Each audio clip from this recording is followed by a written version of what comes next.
योग दर्शन तृतीय विभूतिपाद सूत्र संख्या 44 पढ़ेंगे। सूत्र है स्थूल स्वरूप सूक्ष्मान्वयार्थ वत् संयमात् भूतजयः। ऐसे पढ़ेंगे इसको, स्थूल स्वरूप सूक्ष्मान्वयार्थवत्व संयमात् भूतजयः। शब्दार्थ है स्थूल स्वरूप सूक्ष्म अन्वय अर्थवत्व संयमात्। स्थूल सूक्ष्म स्वरूप अन्वय अर्थवत्व इन 5 प्रकार के रूपों में संयम करने से भूतजयः भूतजय नामक सिद्धि प्राप्त होती है। सूत्रार्थ, पृथ्वी आदि 5 भूतों के स्थूल आदि इन 5 रूपों में संयम करने से भूतों पर अधिकार प्राप्त हो जाता है, अर्थात योगी इन भूतों से यथेष्ट प्रयोजन सिद्ध कर लेता है तथा ये भूत योगी के बंधन के कारण नहीं बनते हैं। हिंदी भाग योगार्थ प्रकाश में आएंगे। इस सूत्र में भूतों के 5 रूपों में संयम करने का फल बतलाया है। यहाँ सूत्रार्थ में एक बात विशेष कहा गया है कि जब इन 5 भूतों के विषय में ठीक ठीक ज्ञान हो जाता है तो जीवात्मा के लिए, मनुष्य के लिए क्या लाभ होता है। ये जो पृथ्वी जल अग्नि वायु आदि 5 भूत हैं, पृथ्वी जल अग्नि वायु आकाश, इससे यह ठीक ठीक अपना प्रयोजन सिद्ध कर लेता है। यहाँ जन्म तो करोड़ों लोग होते हैं संसार में और रोज़ कितने सारे लोग मरते भी रहते हैं, लेकिन जिस प्रयोजन के लिए यहाँ आए हैं, शरीर आदि मिला हुआ है, साधन सब मिला हुआ है, उसको, उस प्रयोजन को सिद्ध कौन कर पाता है। साधन तो सबको मिलते हैं, शरीर आदि, लेकिन प्रयोजन सिद्धि के लिए बहुत कम व्यक्ति ही तत्पर होते हैं, सिद्ध कर पाते हैं। खाना पीना आदि आदि जो सांसारिक कार्य है उसको करके मर जाना, इसके लिए केवल जीवन नहीं मिला है। तो इन भूतों के विषय में जो सूक्ष्मता से विचार करता है इस प्रकार से, तो वह अपने प्रयोजन को सिद्ध की दिशा में गति करता है। नहीं तो बहुत अधिक पढ़ लिख लेने के बाद भी वह अपने प्रयोजन को सिद्ध नहीं कर पाते हैं, उल्टा आचरण को बहुत खराब भी कर देते हैं। छोटे छोटे आचरण हम गलत करते रहते हैं।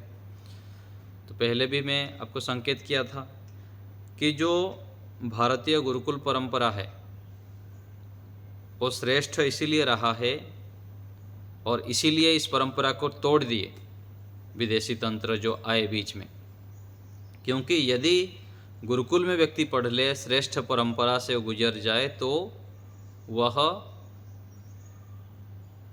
अच्छा इंसान बन जाएगा, और यदि अच्छे इंसान बन गया तो फिर देश राष्ट्र के लिए उपयोगी बन जाएगा और अपने जीवन को सफल बनाने के लिए वो गलत चीज़ों का प्रयोग नहीं करेगा, गलत चीज़ों का विरोध करेगा।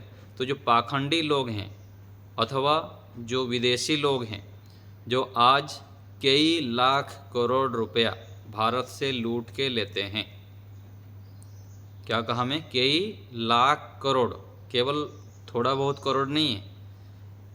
पिछले तो हम सुनते हैं ना इतिहासकार में, कितने सारे जहाज भर के विदेश में ले गए थे सोने का। आज भी वही कार्य चल रहा है। अलग अलग जो विदेशी कंपनियां हैं, हजारों की मात्रा में जो आकर यहाँ विज्ञापन आदि करके लूटते हैं। उसका कारण क्या है, यहाँ शिक्षा व्यवस्था में भारतीय परंपरा को पढ़ाया ना जाना, गुरुकुल परंपरा में ना पढ़ना लोग, और शिक्षित ना होने से लोग आधुनिक के चक्कर में आधुनिकता दिखाने के लिए वह उनके जाल में फंस जाते हैं। तो गुरुकुल परंपरा में जब व्यक्ति रहते थे तो उनको गुरु के मार्गदर्शन में रहना होता था।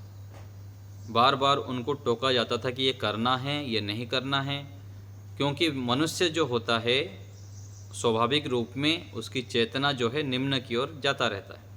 जैसे देखता है, जैसे संग साथी होते हैं, उसी प्रकार से वो ढल जाता है और उसी प्रभाव से वो करता रहता है। और आजकल स्कूल आदि में कोई बताते नहीं है। टीचर लोग भी क्या करते हैं आजकल, अपवाद रूप में कुछ श्रेष्ठ होंगे, नहीं तो मैं तो कुछ स्कूलों में देखा भी हूँ, तो लोग आते हैं केवल जल्दी जल्दी जाने के लिए, चाहे प्राइवेट स्कूल में तो भी और दोनों तरफ से, कैसे छुट्टी हो अपने कार्य करके चले जाना। जो जिम्मेदारी से शिक्षा पढ़ाना है, उनके अंदर विद्या को स्थापित करना है, उनके आचरण को शुद्ध करना है, वो नहीं हो पाता है। क्यों नहीं हो पाता है? चाहे आप अध्यापक के क्षेत्र में लीजिए अथवा जो सरकारी डॉक्टर होते हैं। डॉक्टर आज क्यों कैसे बताएगा कि भाई रात को जल्दी सो जाओ, सुबह जल्दी उठो, खान पान ठीक करो, बार बार बीच बीच में मत खाओ।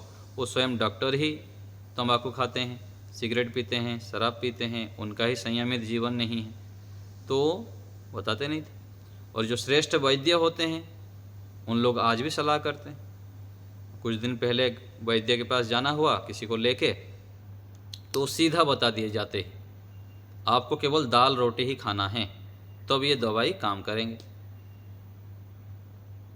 आप अलग से दूध आदि ले सकते हैं, भूख लगे तो दूध खा सकते हैं, घी खा सकते हैं, कोई घी दूध से बना हुआ मिठाई तो खा सकते हैं, लेकिन ये जो कई प्रकार की सब्जियां बनाते हैं और आजकल सब्जियों में भी कुछ नहीं है, वो सीधा बता दिए। नाड़ी वैद्य थे, ऐसे बताए।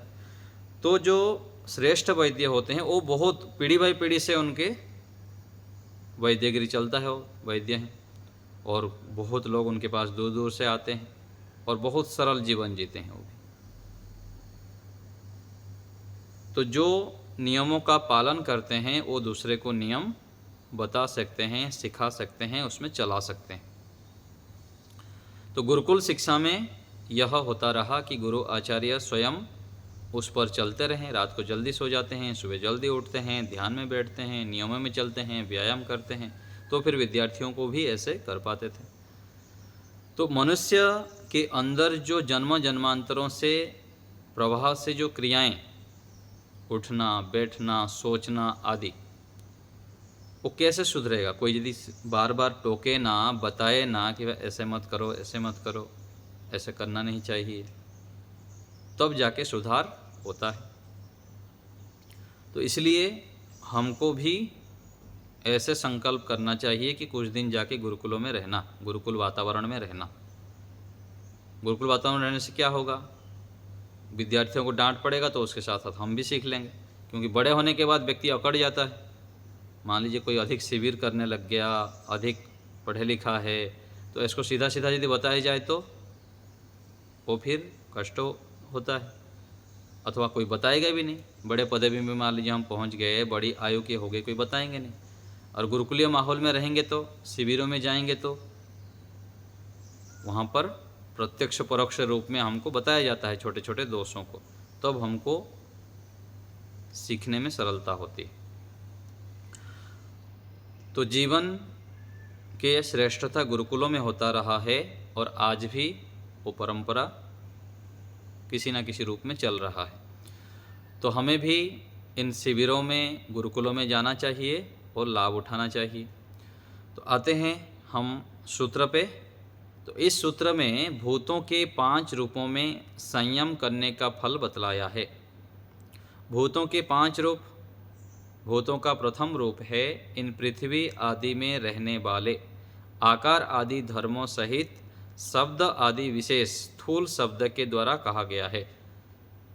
यह भूतों का प्रथम रूप है। तो प्रथम पृथ्वी, जल, अग्नि, वायु, आकाश जो स्थूल रूप में हम देखते हैं।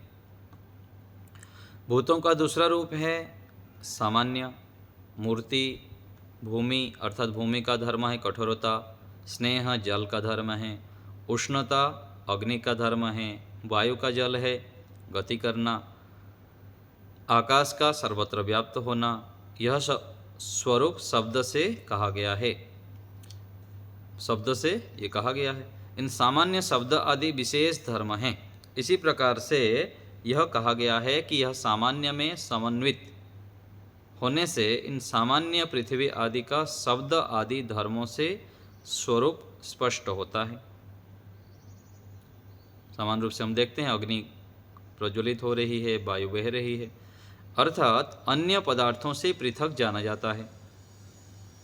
इस शास्त्र में सामान्य और विशेष के समुदाय को द्रव्य माना गया है, अर्थात जिसमें सामान्य और विशेष धर्म हो उसको हम द्रव्य नाम से जानेंगे। समूह दो प्रकार का होता है। पहला समूह है जिसमें अवयवों का भेद शब्दों से प्रकट नहीं होता, जैसे शरीर, वृक्ष, वन आदि। शरीर बोलने से क्या है, पूरा शरीर हम देखते हैं। वृक्ष बोलने से पूरा वृक्ष दिखाई देता है। वन बोलने से पूरा हम सीधा वन को समझते हैं। और दूसरा समूह है जिसमें अवयवों का भेद शब्दों से ही प्रकट हो जाता है, जैसे देव और मनुष्य दोनों का समूह। ये दोनों हम जो अलग अलग करते हैं, देव अर्थात श्रेष्ठ व्यक्तियों का और सामान्य मनुष्यों का। इस समूह का एक भाग देव और दूसरा मनुष्य है। इन दोनों से यह देव मनुष्य समूह बना हुआ कहा जाता है, और वह विवक्षित भेद वाला और अविवक्षित भेद वाला है। आमों का वन विवक्षित अर्थात सीधा सीधा बोल के स्पष्ट किया जाता है। ब्राह्मणों का संघ विवक्षित भेद है, विवक्षित भेद वाला समूह है, तथा आम्र वन ब्राह्मण संघ ये क्या है, अविवक्षित भेद वाला समूह है। तो ये क्या समझ में आया विवक्षित में और अविवक्षित में? आमों का वन बोलने से पूरा आम वन समझ में आया। ब्राह्मणों का सम बोलने से केवल ब्राह्मण ही उसमें रहेंगे, ये सीधा बोल के बताया गया। और दूसरा जो कह रहे हैं आम्र वन ब्राह्मण संघ, ये अविवक्षित भेद वाला समूह है। तो ये भी इसमें भी क्या समझेंगे, जैसे आम का वन बोल दिए, तो आम के वन में कई सारे आम रहते हैं, तो वो तो बोला नहीं गया किस किस प्रकार के आम हैं। केसर आम है अथवा चौसा आम है, लंगड़ा आम है, अलग अलग प्रकार के जो आम हैं वो बोला नहीं गया है। ऐसे ही ब्राह्मण संघ बोलने से ब्राह्मण में भी अलग अलग योग्यता वाले होते हैं, वो भी उसमें सम्मिलित हो जाते हैं। तो कुछ पता लगता है और कुछ पता नहीं लगता है। प्रथम प्रकार के समूह के भेद दो भेद है, युत अवयव वाला अर्थात पृथक अवयव वाला, और दूसरा है अयुत अवयव वाला अर्थात अपृथक अवयव वाला। जैसे शरीर कह दिया गया, शरीर कहने से क्या है, पूरा हाथ पैर सब कुछ आ गया अवयव सहित। और शरीर के यदि भेद हम बताएंगे, हाथ है, पैर है, उंगलियां हैं, तो ये फिर पृथक करके बोल दिए। कुछ पृथक करके बोलते हैं, कुछ अपृथक करके। तो पृथक अवयव वाला क्या है, वन है, और अपृथक अवयव वाला क्या हो गया, शरीर है, वृक्ष है। अपृथक अवयव में रहने वाला समूह द्रव्य है, ऐसा पतंजलि मानते हैं। यह भूतों का स्वरूप है। जैसे यहाँ पर ऐसे समझ सकते हैं कि जैसे शरीर है, शरीर के अंदर 5 भूत रहते हैं, पृथ्वी, जल, अग्नि, वायु, आकाश। तो हम जब सोचते हैं तो क्या सोचते हैं, सीधा पूरा शरीर को देखते हैं, वृक्ष को देखते हैं, पूरा समूह को लेके ही अधिकांश हम व्यवहार करते हैं। यदि सूक्ष्मता में जाएंगे तो फिर वहाँ पर फिर पृथ्वी, जल आदि से बना हुआ है, ऐसे मानते हैं। तो दो रूप में हम व्यवहार करते हैं, एक तो साथ में और दूसरा विशेष गहराई में सोचते हैं तो अलग करके फिर विचार करते हैं। तीसरा है भूतों का तीसरा रूप है तन्मात्राएं ही भूतों का कारण हैं। भूतों का एक अवयव परमाणु अर्थात पृथ्वी आदि भूत जिन सूक्ष्म अंशों से बनते हैं वे परमाणु हैं, और यह परमाणु तन्मात्राओं से बनता है। और यह तन्मात्रा सामान्य विशेष स्वरूप वाला अपृथक अवयव भेदानुगत समुदाय रूप में है, अर्थात यह तन्मात्रा रूप है, यह भूतों का सूक्ष्म रूप है। तो जो स्थूल भूत है वो कैसे बनते हैं, उसका कारण क्या है? तन्मात्राएं हैं। तो कारण रूप में भी हम फिर सोचते हैं। फिर चौथा रूप है प्रख्या, प्रवृत्ति, स्थिति स्वभाव वाले, अर्थात जो सत्वगुण हैं वह प्रख्या है, प्रकाशशील है, प्रवृत्ति रजगुण है और स्थिति तमोगुण है। अपने कार्यों के स्वभाव में अनुगत रहने वाले सत्व आदि तीनों अन्वय नाम से कहे जाते हैं। उसके पीछे भी हम जब जाते हैं तन्मात्राओं के, फिर सत्व रस तम आते हैं। इन पांचों रूपों वाले पांचों भूतों में संयम करके इनके स्वरूप को जानकर योगी इन पर विजय प्राप्त कर लेता है। भूतों पर विजय प्राप्त करने का अर्थ यह नहीं है कि समस्त सृष्टि के भूतों पर योगी विजय प्राप्त कर लेता है, किंतु इन भूतों के कुछ अंशों पर विजय प्राप्त कर लेता है। जैसे आजकल के भौतिक वैज्ञानिक पृथ्वी, जल, अग्नि, वायु आदि भूतों के अंश को बस में करके अपने और अन्यों के अनेक प्रयोजन को सिद्ध करते हैं, वैसे ही योगी भी कर सकते हैं। इसको हम दूसरे उदाहरण में समझेंगे। ये तो हो गया पृथ्वी, जल, अग्नि, वायु, आकाश। व्यक्ति हमारे सामने, कोई योगी व्यक्ति आया, उसके सामने मिठाई आ गया।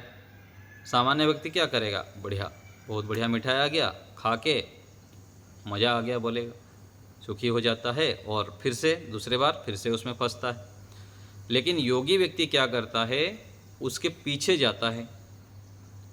मान लीजिए बूंदी का लड्डू आ गया तो उसके पीछे सोचेगा, मैं इसमें जो आकर्षण हो रहा हूँ तो बहुत बढ़िया लग रहा है, तो उसके पीछे क्या है? तो पीछे जाता है तो उसमें बेसन है, घी है, अथवा तेल है, मीठा है, ऐसे सोच के वो अलग अलग देखता है उसको। फिर उसके पीछे जाता है तो किसी पेड़ से आया, चने से बेसन बना, फिर गुड़ मीठा जो भी है, फिर यहाँ से आया, हमारे गन्ना से आया आदि। पीछे जाते जाते जाते और सूक्ष्म रूप में विचार करता है, और मैं जो खा रहा हूँ किस लिए खा रहा हूँ?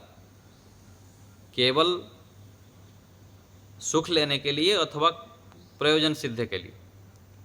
अधिक खाऊंगा तो हानि देखता है, और कितना खाऊंगा जिससे मेरे लिए आवश्यक है, कितना आवश्यक है, क्या है, आदि आदि जो सूक्ष्मता से विचार करता है, तो यहाँ पर वह भोजन से लेकर प्रत्येक वस्तु तक वो ठीक ठीक प्रयोग करेगा। हम जितने भी साधन प्रयोग करते हैं, विचार करके देखिए कितना हमारे लिए आवश्यक है और कितना अनावश्यक है। अनावश्यक अधिकतर हम संग्रह करते रहते हैं, वस्तुओं को भी और विचारों को भी। इतना संग्रह कर लेते हैं, उसके पीछे दौड़ते दौड़ते उसकी साफ सफाई करने में, उसको इकट्ठा करने में, उसको सुरक्षित करने में कितने बड़े बड़े बंगला बना देते हैं। फिर कर्मचारी रखना पड़ता है साफ सफाई के लिए। सब पहले ज़माने में कहाँ माताएं बहनें कर्मचारी रखते थे? झाड़ू पोछा लगाने के लिए, कपड़ा धोने के लिए, और उसमें बीमारी नहीं होती थी। चक्की भी स्वयं पीसते थे, बाहर जाके पीसना नहीं पड़ता था। जितना जितना हम दूसरे के निर्भर होने लग गए, उतना हमारे ऊपर बीमारी आ गई। चाहे हम स्वीकार करें ना करें, सच्चाई तो सच्चाई है। जितना हम वेदों के विरुद्ध अथवा वेदों के अनुकूल कार्यों में भी हम कॉम्प्रोमाइज़ करते हैं, उसमें टाल मटोल करते हैं, अपने अनुसार ढाल देते हैं, उतना उतना हमारे लिए दुखकारक होता है। तो यहाँ पर जो 5 भूतों के विषय में कहा गया, उसको भी हम अच्छे प्रकार से व्यवहार में विचार करें सूक्ष्मता से। ये जो सारे सृष्टि बना हुआ है किस लिए? मैं किस लिए आया हुआ हूँ? मैं क्या कर रहा हूँ यहाँ पर? कितना टाइम बर्बाद कर रहा हूँ? जो साधनों को प्रयोग कर रहा हूँ उसके पीछे क्या है? मान लीजिए एक कापी है, कापी का हम प्रयोग कर रहे हैं तो उसके पीछे भी सोचे। ऐसे जितना हम गहराई से सोचते हैं, बुद्धि से कार्य लेते हैं, उतना हम धीरे धीरे धीरे धीरे करके पीछे ईश्वर के पास पहुंचते हैं। फल आया खा लिए, अनार आया, अनार के पीछे सोचिए कि अनार कहाँ से आया, इतना बाहर कवर है, काटते हैं, उसके अंदर इतने सारे दाना हैं, कितनी बुद्धिमत्ता से ये बनाया गया, और बनाने वाला कितना महान होगा। पहले एक कहानी सुनाया था ना, कोई एक व्यक्ति थे, उनके बच्चे को कुछ भी देते थे वो, तो उसको लेके बनाने वाले को फिर दिखाते थे। मान लीजिए फल है तो फल जहाँ से निकलता है वहाँ पर दिखाते थे, और कुछ खरीदे, जैसे घड़ा खरीदना है तो घड़ा के ये उसको बताएंगे कि ये बना रहे हैं, ये देखिए। और कोई मिठाई हुआ तो बनाने वाला को दिखाते, इसको बनाने वाला ये है। तो ऐसे दिखाते दिखाते दिखाते उसके मन में क्या बिठाए कि कोई भी वस्तु यहाँ पर है तो उसको बनाने वाला होता है। फिर उसके ऊपर शरीर के ऊपर आएगा, शरीर को बनाने वाला कौन है, सृष्टि को बनाने वाला कौन है, सूर्य को बनाने वाला कौन है, चंद्र को बनाने वाला कौन है, ये दिन रात जो हो रहा है उसको व्यवस्था करने वाला कौन है। जितना हम विचार करते जाएंगे उतना हम ईश्वर की महत्ता को समझ पाएंगे।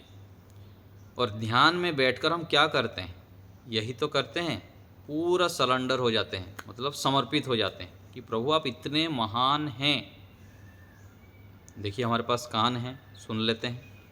मान लीजिए कोई मशीन के माध्यम से सुनना पड़ता तो श्वास लेते हैं, कुछ भी ला के रोज डालना पड़ता तो देख लेते हैं हम कुछ भी, जिनके पास नेत्र नहीं है।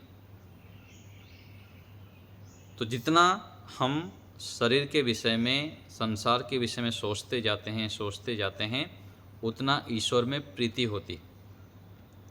और ध्यान में बैठ के व्यक्ति पूरा समर्पित हो जाता है। जब भी ध्यान में बैठते हैं उससे पहले तैयारी करना पड़ता है, ना कि दौड़ दौड़ के जाके बैठ गए ध्यान में। घर में जब आप व्यक्तिगत ध्यान करते हैं, ध्यान शाम को आपका समय है 6:30 बजे करना है, तो 5 बजे से मानसिक रूप में तैयारी करना है, मुझको 6:30 बजे ध्यान करना है। उससे पहले मौन रहना है, कार्य करते समय ईश्वर को स्मरण रखना है, ईश्वर को सर्वव्यापक मान के अपने पास अनुभव करना है। स्नान करने जाएंगे, ध्यान से पहले स्नान आदि करके बैठना चाहिए। किसी एक स्थान पर बैठना चाहिए, रोज एक समय निश्चित करना चाहिए कि इस समय मुझको करना है।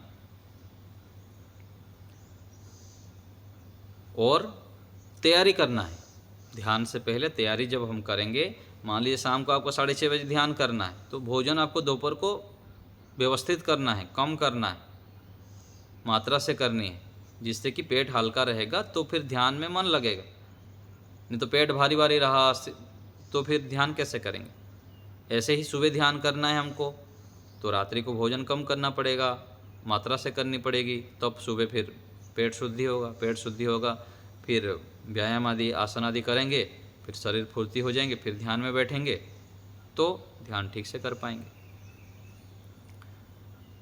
तो इन बातों को ध्यान देना चाहिए। ध्यान के समय भी हमको पहले से तैयारी करना चाहिए, और व्यवहार में भी हम कोई भी वस्तु प्रयोग करते हैं तो उसके पीछे सूक्ष्मता से उसको विचार करें। ये वस्तु के पीछे पंचमहाभूत हैं, पंचमहाभूत के पीछे इंद्रियां हैं। सांख्य दर्शन में आएगा, हम आगे इस दर्शन के बाद जब सांख्य दर्शन पढ़ेंगे वहाँ पर विस्तृत चर्चा है सूक्ष्मता से।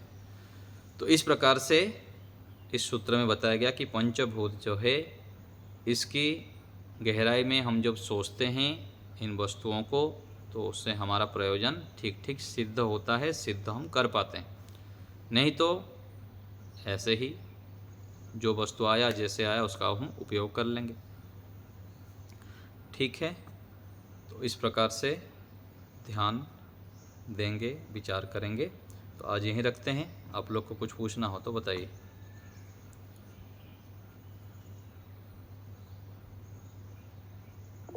आचार्य जी नमस्ते। नमस्ते जी। आचार्य जी मैं पूछ रहा था, जैसे आपने बताया गुरुकुल में जैसे हम लोग मतलब जल्दी सो जाते हैं, या गांव में भी मैंने देखा लोग जल्दी सो जाते हैं जी। तो यदि हम ब्रह्म मुहूर्त की बात करें तो ब्रह्म मुहूर्त कितने समय का होता है? ब्रह्म मुहूर्त तो देखा जाए तो 3 बजे से हैं, 3 बजे से लेकर 6 बजे तक विशेष रूप से मानना चाहिए। शास्त्रों दृष्टि से तो देखना पड़ेगा, लेकिन विशेष जो ध्यान साधना आदि का श्रेष्ठ समय होता है ना, ब्रह्म मुहूर्त हम कहते हैं 3 से 6 बजे तक। और अधिक थोड़ा खींच लेंगे तो 7 बजे तक, और इधर से थोड़ा ऊपर कर लेंगे तो 4 बजे से 7 बजे तक। ये समय श्रेष्ठ होता है कोई भी आध्यात्मिक ध्यान, व्यायाम, प्राणायाम आदि करने के लिए। ठीक है ना। तो इस रूप तो में हमको आचार्य जी, मेरा एक प्रश्न ये था कि जैसे कि गुरुकुल में लगभग कितने समय सोने की मतलब परमिशन छः दी घंटा जाती होगी? 6 घंटा सोने की है, रात्रि 10 बजे से 4 बजे तक। यहाँ तो हम 9:30 बजे के बाद सोने के लिए छूट कर दिया जाता है। 9:30 बजे से आप 4 बजे तक सो सकते हैं। 6 घंटा स्वस्थ व्यक्ति के लिए पर्याप्त है। ठीक है ना। जी, धन्यवाद आचार्य जी। और हम यहाँ पर दर्शन योग धाम में एक अभी व्यवस्था कर रहे हैं, कोई भी व्यक्ति 10 दिन के लिए, 15 दिन के लिए, 1 महीने के लिए आके भी कुछ विशेष जो उसकी इच्छा है, कोई ध्यान सीखना चाहता है, कोई संस्कृत सीखना चाहता है, कोई वैदिक सिद्धांतों को जानना चाहता है, उसके लिए हम यहाँ पर अभी प्रारंभ कर दिए। उसको अलग से पढ़ाया जाएगा उतने काल के लिए। कहीं 10 दिन के लिए आया तो उसको आचार्य जी, उस रूप इसका में कोई पढ़ाया शुल्क जाएगा। है? हाँ, निःशुल्क है वो, निःशुल्क निःशुल्क है। है। हाँ आचार्य जी, मैं अवश्य आना चाहूंगा। हाँ, कभी भी आना चाहेंगे तो सबके लिए स्वयं भी आ सकते हैं, दूसरों को भी आप प्रेरित कर सकते हैं कि आए 10 दिन, 15 दिन, 1 महीना रह के यहाँ पर। रहने का भी है जगह वहाँ? हाँ जी, रहने हाँ की जी, भी है? बिल्कुल रहने का है। एक बिल्डिंग बन गया है यहाँ पर, 36 कमरा है, तो सभी प्रकार की सुविधा है। लेटिन बाथरूम अटैच है, तो कोई समस्या नहीं है। आचार्य जी, कहाँ पे है ये? ये है गुजरात के अहमदाबाद जो शहर है, गांधीनगर राजधानी है, हाँ जी। उसके पास में है, 40 जी। किलोमीटर दूर में। लगभग अहमदाबाद से तो लगभग 60-65 किलोमीटर है, और गांधीनगर से लगभग 40 किलोमीटर के आसपास है। तो स्थान का नाम क्या है? वो आपको बता देंगे। दर्शन योग धाम है, गांव लाकरोड़ा है। अहमदाबाद स्टेशन अथवा गांधीनगर स्टेशन, साबरमती स्टेशन में उतरेंगे तो वहाँ से बस आदि की सुविधा है। एयरपोर्ट भी पास में है, गांधीनगर अहमदाबाद एयरपोर्ट है। ठीक है, तो ऐसे कोई भी थोड़े काल के लिए यदि आना चाहे आप, 10 दिन, 15 दिन, 1 महीना, 2 महीना, 3 महीना, तो उनको शिक्षार्थी नाम से हम अलग से पढ़ाते हैं, जिसका जैसे रुचि है। ठीक है, धन्यवाद। और कोई बात? भानुमति जी बताइए। संतोष माता जी म्यूट कर दीजिए, आप म्यूट करना भूल जाते हैं जी। आचार्य जी, हम इसको परिणाम दुख ऐसे समझेंगे क्या? परिणाम दुख कौन सा? तो आप बताए ना, जो खाना खाएंगे तो उसका सब पीछे का सब वो नहीं नहीं नहीं, करना।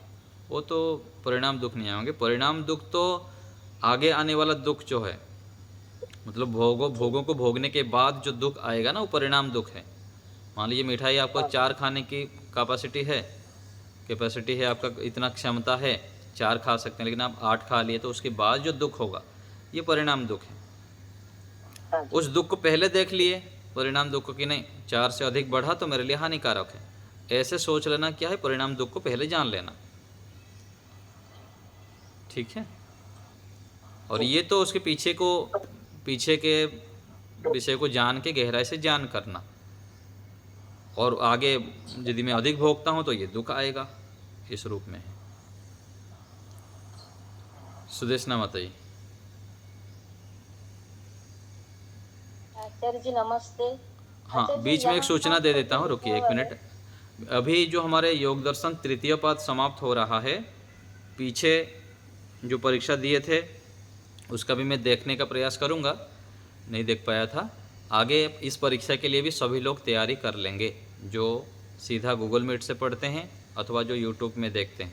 अभी थोड़ी दिनों में, 1 सप्ताह में समाप्त हो जाएगा, तो अपने अनुकूलता से आप 1 महीने का समय है आपके पास, आराम से पाठ समाप्त होने के बाद जल्दी दे दीजिए, जितना जल्दी हो सकता है। अच्छे से तैयारी करके आप परीक्षा देने के लिए प्रयास करें। चाहे पहले भी आपको संकेत किया था, चाहे 5 मार्क भी आया 100 में से, फिर भी चिंता नहीं करनी। 10 मार्क भी आया, कोई चिंता नहीं। आपको सामूहिक रूप में घोषणा नहीं कर रहे हैं कि आपको लज्जित होना पड़ेगा, देना कंपलसरी है, ऐसी भावना रख के परीक्षा दीजिए। इससे आपका ही लाभ है। प्रश्न पत्र जब सामने आएगा, क्या क्या प्रश्न आ रहा है, वो आपको देखने में, पढ़ने में सुविधा रहेगी, और कुछ तो अब पता लगेगा क्या पढ़ाई किए, क्या समझ में आ रहा है आपको। तो हिम्मत करना चाहिए, अच्छे कार्य में संकोच नहीं करना चाहिए। भारत का जो अवनति का सबसे बड़ा कारण क्या है? अच्छे व्यक्तियों के संकोच करना, दूसरे को ना बताना, ना कोई पर अच्छी चीज़ खुल के बोलना, हर समय संकोचित होकर रहते हैं। तो सभी के लिए सूचना है, जो भी पढ़ रहे हैं उन लोग परीक्षा अवश्य ही दीजिए। समय आपके पास पर्याप्त है, कोई निश्चित समय नहीं है। कहाँ अब से कहाँ तक है आचार्य जी, कहाँ से कहाँ तृतीय तक है? समोल्लास, तृतीय तृतीय समोल्लास, समोल्लास। हाँ, योग दर्शन के तृतीय समोल्लास की परीक्षा है। ठीक है, आचार्य जी विभूति पाद है। हाँ बोलिए सुदेश नामत जी। हाँ आचार्य जी, यहाँ पर जो है आम्रों का वन और आम्रवन, ब्राह्मणों का संग और ब्राह्मण संग, ये मेरे को कुछ समझ में नहीं आ रहा है। ब्राह्मणों का बोलने से अनेक प्रकार के ब्राह्मण हो जाते हैं, अलग अलग योग्यता वाले हो जाएंगे, है ना। कोई निश्चित वहाँ पर संकेत नहीं किया गया। जैसे बताया ना मैं, आम का वन, आमों का वन बोलने से क्या हो गया, बहुत सारे आम हैं, अलग अलग प्रकार की वैरायटी है। और एक आम वन यदि सोचता कर दिया तो एक को समझ में आएगा। जैसे शरीर बोल दिया तो पूरा शरीर साथ में हो गया, हाथ पैर आदि शरीर, ऐसे बोल देंगे तो फिर अवयवों के साथ अलग से शरीर समझ में आया। ठीक है ना। एक तो अवयवी रूप में पूरा एक बता दिया गया, और दूसरा अवयवों के साथ जब बोलेंगे तो फिर विभाजन करके उसका बताया जा रहा है। ठीक है। तो आचार्य जी आम्रवन मतलब एक ही प्रकार का आम्रवन है, हाँ जी। और यहाँ पर जो आम्रों का वन, ये तो उसमें वैरायटी वाला अलग आम्र प्रकार का से, वन है। हाँ, मेरे को तो अभी ये समझ में आ रहा है। मान लीजिए मिठाई कह दिए बूंदी की लड्डू, तो केवल बूंदी के लड्डू हुआ, और लड्डुओं को ले आओ तो फिर बहुत सारे किसी प्रकार के लड्डुआँ हो, चाहे एक प्रकार का हो, चार प्रकार का हो, सबको ले आओ, अच्छा ठीक, ऐसे। धन्यवाद। ठीक है, और कोई बात? चलिए थोड़ी देर के लिए हम ध्यान का अभ्यास करेंगे। आचार्य जी बस एक आखिरी प्रश्न था मेरा। जी। मैं वेदों का थोड़ा अध्ययन करने का प्रयास कर रहा हूँ। जिससे सूक्त का दूसरा मंत्र है सोमकण या सोमरस, इसके बारे में थोड़ा प्रकाश डालेंगे? हाँ, सोम रस मतलब अलग अलग प्रकार से जड़ी बूटियाँ जो आते हैं ना, उसको सोम रस कहते हैं। अलग अलग प्रकार से आयुर्वेद में कुछ ऐसे प्रकरण आता है तो उसको सोमरम नाम से नामित किया गया है, जो विशेष शरीर के लिए लाभकारी होते हैं। तो जो आयुर्वेद पढ़ते हैं, आयुर्वेद के अधिक जानकार हैं, उनसे आप सोमरस के विषय में जानकारी ले सकते हैं। ठीक है। सोमकण भी उन्हें कहते हैं आचार्य जी? हाँ जी। सोमकण भी उन्हें बोलते हैं? सोम किसको बोलते हैं? सोमकणों के बारे में बोला गया दूसरे दूसरे सूक्त के दूसरे श्लोक हाँ, में। वो देखना पड़ेगा प्रकरण, वहाँ प्रकरण देखना पड़ेगा, भाष्य देखना पड़ेगा, वहाँ क्या ऋषि दयानंद जी अर्थ करते हैं, भाष्यकार क्या अर्थ करते हैं, और प्रकरण में क्या अर्थ है। सोम नाम से ईश्वर भी जाने जाते हैं, सोम नाम से अलग हमारे अलग। शरीर में सोमकणों की रक्षा करें, यही हमारे जीवन को सद्गुणों से अलंकृत करें और प्रभु दर्शन के लिए योग्य बनाएंगे, ऐसा बोलते हैं। हाँ, तो देखनी पड़ेगी प्रकरण एक बार अच्छे से, फिर पता लगेगा। केवल आप बोल दिए, उसमें सुन लिया, इतने में अर्थ नहीं हो पाएगा। क्या प्रकरण में अर्थ होता है वो देखनी पड़ेगी। मेरे को आप फोटो भेज दीजिएगा व्हाट्सएप में, मैं देख लूँगा उसको, फिर उत्तर दे दूँगा। मैं आपको भेजता हूँ। धन्यवाद आचार्य। ठीक है। ध्यान का अभ्यास थोड़े काल के लिए सभी लोग सीधे होके बैठ जाएंगे, कमर गर्दन सीधा।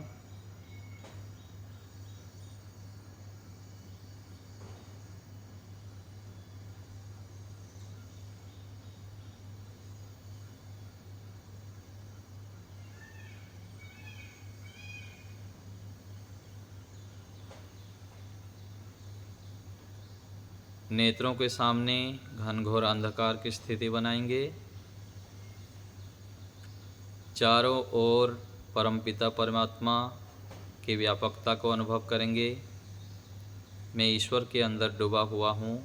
मेरे अंदर, बाहर, आगे पीछे, दाएं बाएं, ऊपर नीचे, सर्वत्र ईश्वर की उपस्थिति।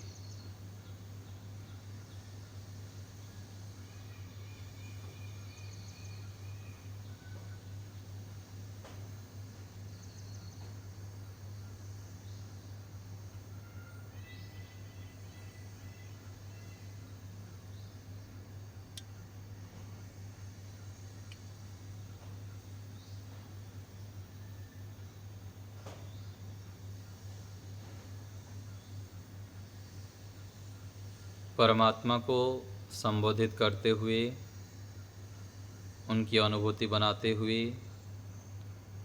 श्रद्धा भाव से अर्थ विचार पूर्वक जब भी ओम का उच्चारण करते हैं, साथ में अर्थ विचार जोड़ दिया जाना चाहिए।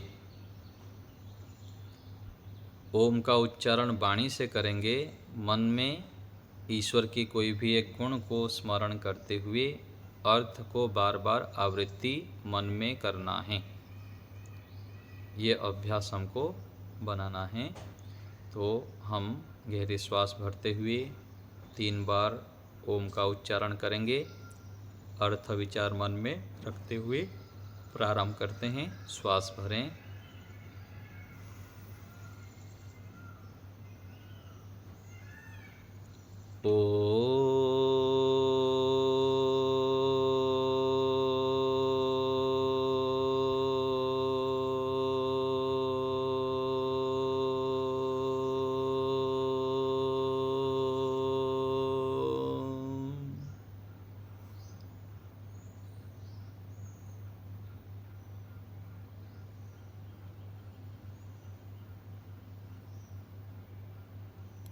पुनः श्वास भरेंगे।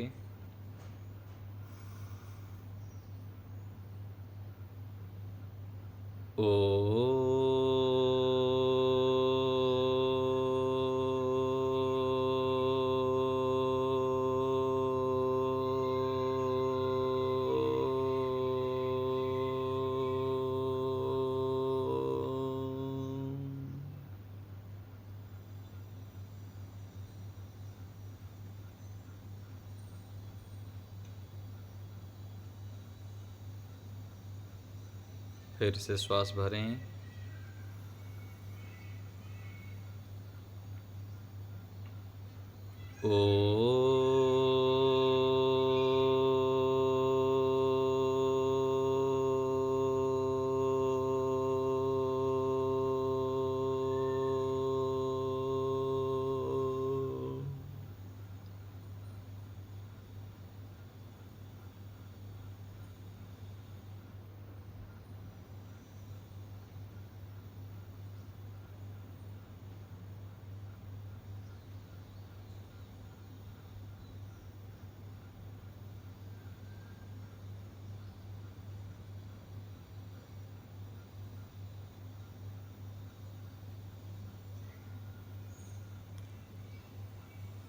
मन में ओम ओम का जप करेंगे।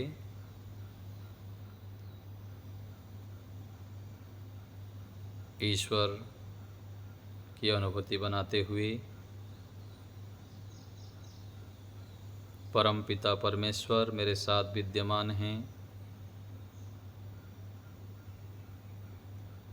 ईश्वर की महती अनुकंपा से उनके सानिध्य में बैठने का सो अवसर प्राप्त हुआ है।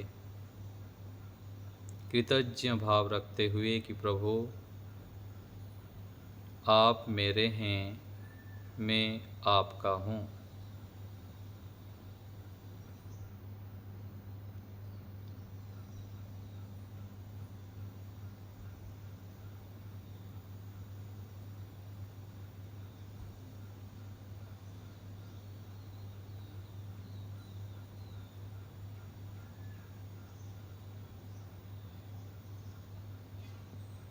प्रार्थना करेंगे, स्तुति करेंगे, उपासना साथ साथ। हे प्रभु, आप महान हैं, आप अद्भुत हैं, आप मेरे परम हितैषी हैं। आपकी महिमा अपरंपार है। हे प्रभु, अनादिकाल से आप मेरे साथ हैं। आज भी आप मुझे सहयोग कर रहे हैं, मेरे ऊपर कृपा वृष्टि कर रहे हैं। मैं कर्म करता हूँ, उसका फल आप हिसाब रखते हैं। अच्छे कार्य करता हूँ तो आनंद, उत्साह, प्रसन्नता श्रेष्ठ शरीर स्वास्थ्य प्रदान करते हैं और विशेष प्रेरणा भी आप करते हैं। हे प्रभु, आप मुझे दर्शन दीजिए, मैं आपके गुणों को अधिक से अधिक जानूं, आपकी आज्ञाओं को अधिक से अधिक जानूं, ऐसी कृपा कीजिए। हे प्रभु, वेदों में कहा गया है कि जो आपके शरण में आते हैं आप उनका उद्धार करते हैं, उनको भव सागर से पार कर देते हैं। हे परम दयालु पिता, मैं आपके शरण में आया हूँ, मेरे ऊपर कृपा कीजिए, दया कीजिए, अनुग्रह कीजिए।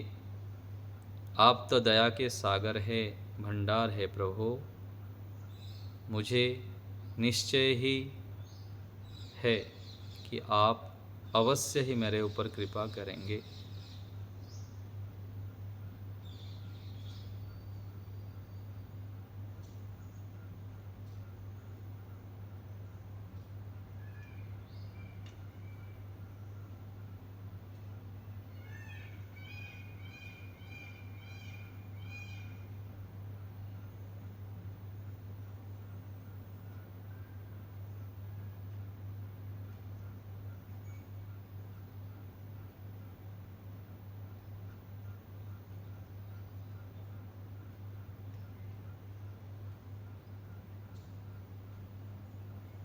मन में ओम ओम का जप, ईश्वर का सानिध्य,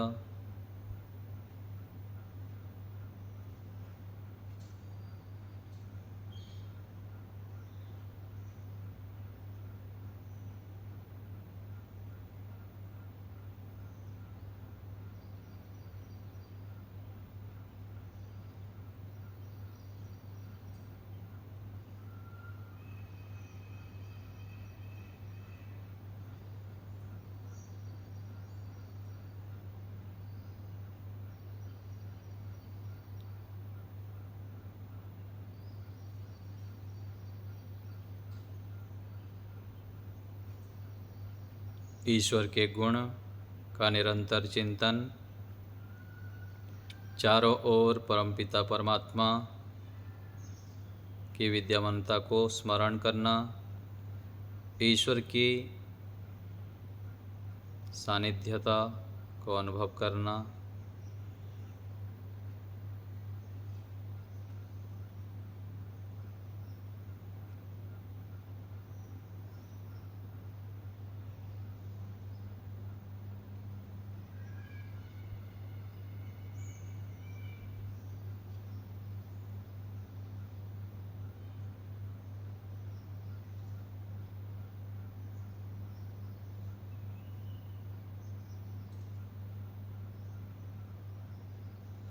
ओम ओम का जप अर्थ विचार पूर्वक,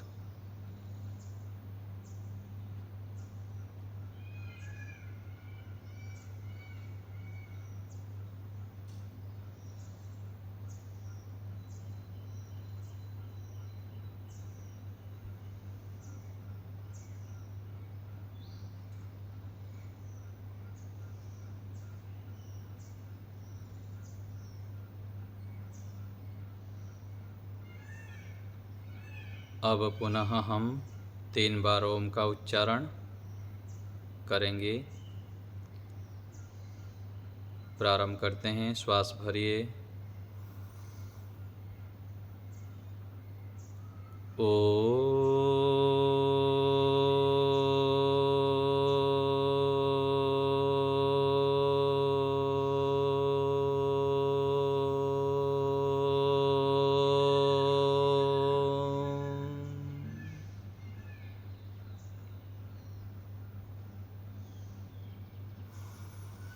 फिर से श्वास भरें।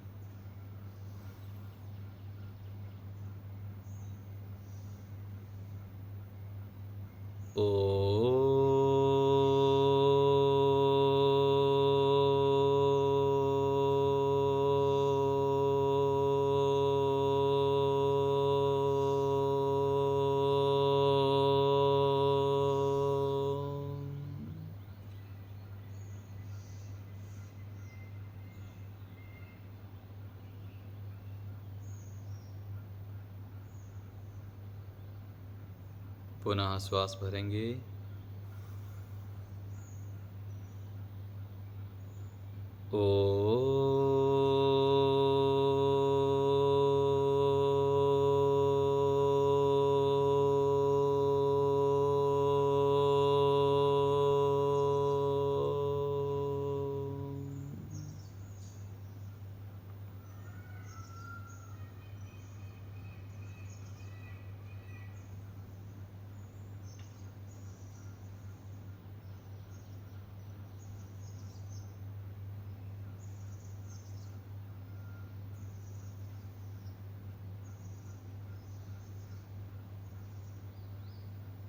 विराम की ओर चलेंगे।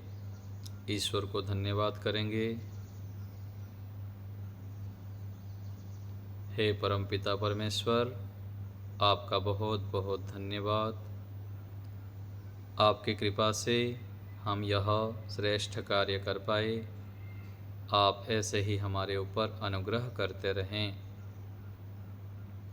आप में हमारे अत्यंत प्रीति हो, ऐसी कृपा कीजिए।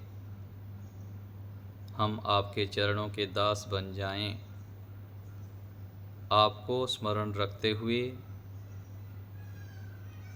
कार्य करें। आपके गुणों को धारण करें। श्रेष्ठ गुणों को धारण करने के लिए तत्पर रहें। ऐसे अनुग्रह दया हमारे ऊपर बनाए रखें। श्रेष्ठ बुद्धि हमें दीजिए।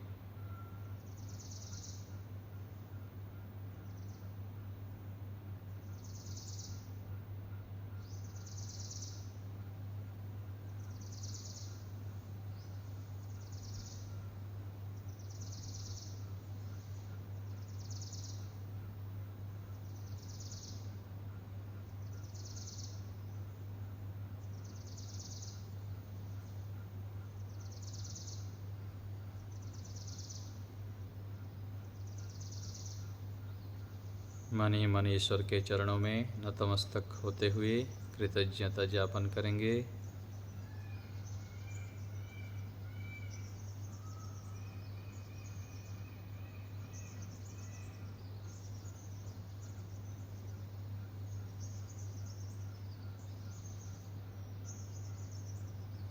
अब विराम देंगे। धीरे धीरे हाथों को घर्षण करते हुए मुख में स्पर्श करेंगे। दोनों हाथों के बीच में पलक झपकते हुए धीरे धीरे आँख को खोलेंगे। आँखों को ऐसे हम नित्य प्रति ईश्वर का ध्यान में समय लगाएं। जिसको लंबा ध्यान करना है वो अभ्यास कर सकते हैं।